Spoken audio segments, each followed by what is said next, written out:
everyone, welcome back to The Wedding Voice. Here to talk to you about 6 savvy stationery secrets. First thing we're gonna talk to you about is timing. When should you send out your save the dates? For a local event, 4 to 6 months is recommended. Now, if it's international and requires travel, 8 to 12 months is definitely suggested. Because you gotta understand with your guests taking PTO, booking flights, babysitters, there's a lot more that goes into booking a Italy or Hawaii destination wedding, so you wanna give them ample timing for planning. That's right, and for invitations, we recommend 6 to 8 weeks in advance, so then that way you have enough time to give your caterer your 2-week deadline and head count, as well as making up those calls and making sure you get the responses. You gotta stay on it, brides and grooms. That's right, it's teamwork. Takes 2. It's a duo. Dynamic duos. Secret number 2, quantity. How many save the dates or invitations do you order? As a bride and groom, you're probably thinking about your guest count for the wedding all the time, 200 people. But for this, you want to think about your household. How many houses do you need to invite? So create a different list for that because it's going to be a lot less than 200 most likely, which is a cost-saving opportunity. Also, make sure to order about 10 extras just in case you mess up or you forgot about somebody in your guest list later on. Brilliant tips, LG. Brilliant! Secret number 3, etiquette. When you're sending out your invitations to a non-married couple, remember this, especially grooms, ladies first. That's right. Now, if they're married, you want to put Mr. and then Miss. So Mr. Diaz and Mrs. Diaz. If you're sending the invitation to an entire family, including the children, you could put Cooper family rather than the Mr. and Miss.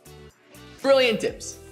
Everything's brilliant. Brilliant! I'll drink to that, let's get it!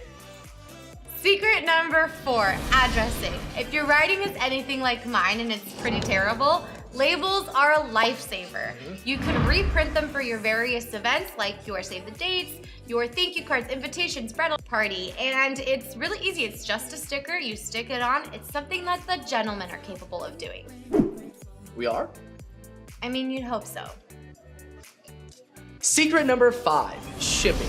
Now, when you're gathering your invitation and you're putting the bows and you're putting the RSVPs in, make sure you take a sample down to the post office and get the correct postage because you don't want to have what Loreani went through and she'll fill you in a little bit. That's right. So I tied a little ribbon around mine and I knew the weight was fine, so I put a 46-cent standard stamp on my invitations, went to the post office, was ready to check this off my list, and I learned it was a little too thick and I had to add 9 or 13 cents extra to it.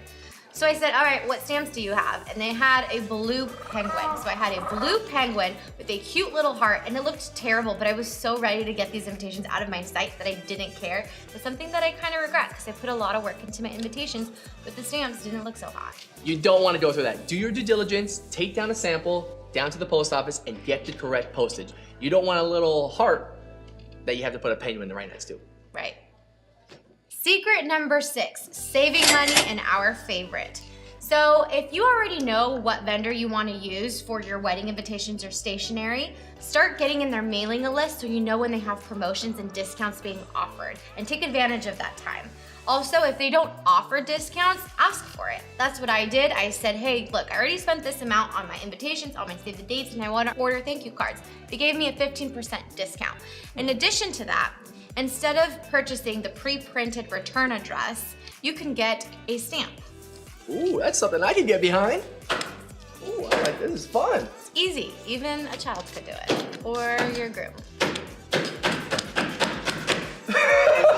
And that's all we have for you on the Wedding Voice. This is seriously fun. I can do this all day, all day. Action. That was good. That was good. Okay. I'm ready. Let's get blooper reel. Blooper reel.